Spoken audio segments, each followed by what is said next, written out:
Breaking news చూస్తున్నాం. తెలంగాణలో party మారిన ఎమ్మెల్యేలపై దాఖలైన అనర్హత వేటు పిటిషన్పై ఇవాళ సుప్రీంకోర్టులో విచారణ జరిగింది. జస్టిస్ గవాయి నేతృత్వంలోని ధర్మాసనం విచారణ చేపట్టింది. ఈ సందర్భంగా జస్టిస్ గవాయి కీలక వ్యాఖ్యలు చేశారు. ఇలాంటి వ్యవహారాల్లో రాజ్యాంగ ధర్మాసనాల తీర్పులు ఉన్నాయని ఎప్పటిలోగా తేల్చాలనే విషయంలో గత తీర్పులు స్పష్టంగా చెప్పలేదన్నారు. అలాంటప్పుడు ఆ తీర్పులు కాదని ఎలా ముందుకు వెళ్ళగలమని, ఉన్నత ధర్మాసనాల తీర్పులు ఎలా తిరిగి రాయగలమని కూడా ప్రశ్నించారు. ఈ సందర్భంగా ధర్మాసనం పలు ప్రశ్నలు సంధించింది. చర్యలు తీసుకోవడానికి రీజనబుల్ కాలం అంటే అసలు ఎంతకాలం, పదవీ కాలం పూర్తయ్యే వరకు అది రీజనబుల్ టైం అవుతుందా అని కూడా ప్రశ్నించింది. ఈ అంశంలో మొదటి ఫిర్యాదు ఇచ్చిన నాటి నుంచి ఇప్పటి వరకు ఎంత సమయం గడిచిందని జస్టిస్ గవాయి ప్రశ్నించారు. నిర్ణయం తీసుకోవడానికి తగిన టైం అంటూ ఉండాలి కదా అని కూడా వ్యాఖ్యానించింది.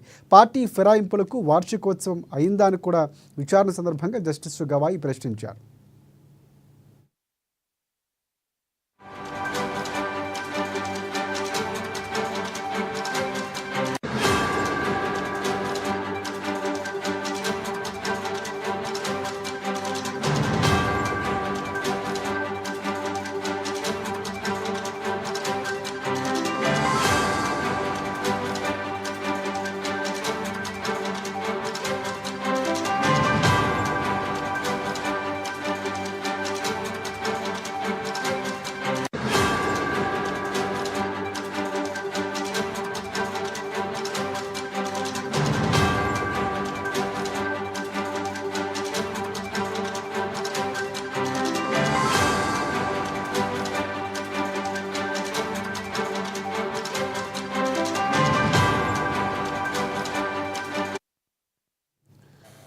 రైట్. తెలంగాణలో పార్టీ మారిన ఎమ్మెల్యేలపై దాఖలైన అనర్హత వేటు పిటిషన్పై ఇవాళ సుప్రీంకోర్టులో విచారణ జరిగింది. జస్టిస్ గవాయి నేతృత్వంలోని ధర్మాసనం విచారణ చేపట్టింది.